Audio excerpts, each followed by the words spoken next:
Sir, जो TB के मरीज़ आते हैं उनको इतनी सारी दवाई क्यों लिखी जाती है और 10 महीने क्यों दवा चलती है? Good question.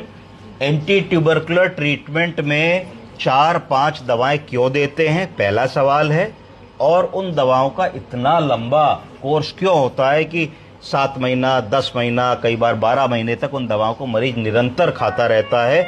और उसको बड़े सारे कई बार शिकायतें भी होती है, भूख चली गई, जॉन्डिस हो गई, दिखने में समस्या आ गई, पेशाब का रंग बदल गया दवाओं को खाने से। तो ऐसा क्यों हम लोग करते हैं और कौन कौन सी दवाएं देते हैं?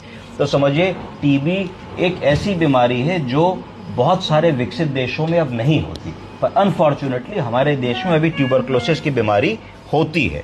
टीबी की बीमारी को डील करने के लिए, हमको डायग्नोज करने के लिए सबसे पहले माइकोबैक्टीरियम ट्यूबरकुलाई को आइसोलेट करना होता है बॉडी में, समझना होता है कि टीबी का इन्फेक्शन है कि नहीं है।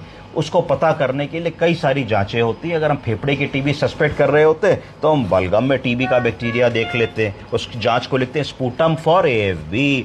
अगर ESR कर लेते हैं, वो बड़ा होता है, PPD का टेस्ट कर लेते हैं तो उससे पता लग जाता है इंड्यूरेशन से कि ट्यूबरकुलोसिस है कि नहीं।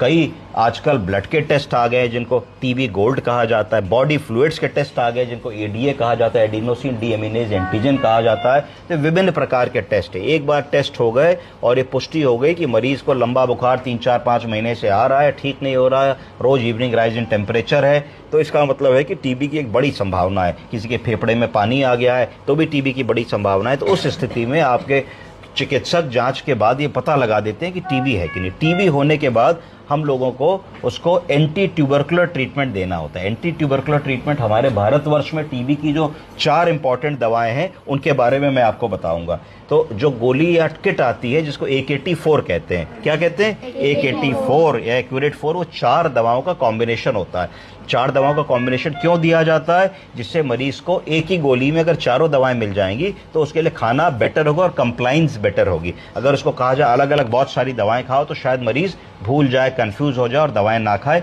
इसीलिए कॉम्बिनेशन ड्रग्स दी जाती है। तो सबसे पहली कौन सी दवा होती है टीबी की जो इंपॉर्टेंट है? रिफेम्पिसिन। कौन सी? रिफेम्पिसिन दवा होती है। दूसरी दवा होती है आइसोनियाजाइड। तीसरी दवा होती है पायराजिनामाइड। चौथी दवा होती है इथेम्ब्यूटॉल। ये 4 दवाएं होती हैं टीबी की जो हम लोगों को मरीज को देनी होती है। इन चारों दवाओं का एक फिक्स्ड कॉम्बिनेशन होता है। तो अगर हम एक्यूरेट 4 गोली की बात करें जो कॉम्बिनेशन ड्रग आती है, तो उसमें जो रिफेम्पिसिन है वो 150 मिलीग्राम होती है। कितनी होती है? 150 मिलीग्राम। आइसोनियाजाइड 75 मिलीग्राम होती है, पायराजिनामाइड 400 मिलीग्राम होती है और इथेम्ब्यूटॉल 275 मिलीग्राम होती है। अब टीबी के इलाज को आसान बनाने के लिए हम लोगों ने ऐसा कर दिया कि अगर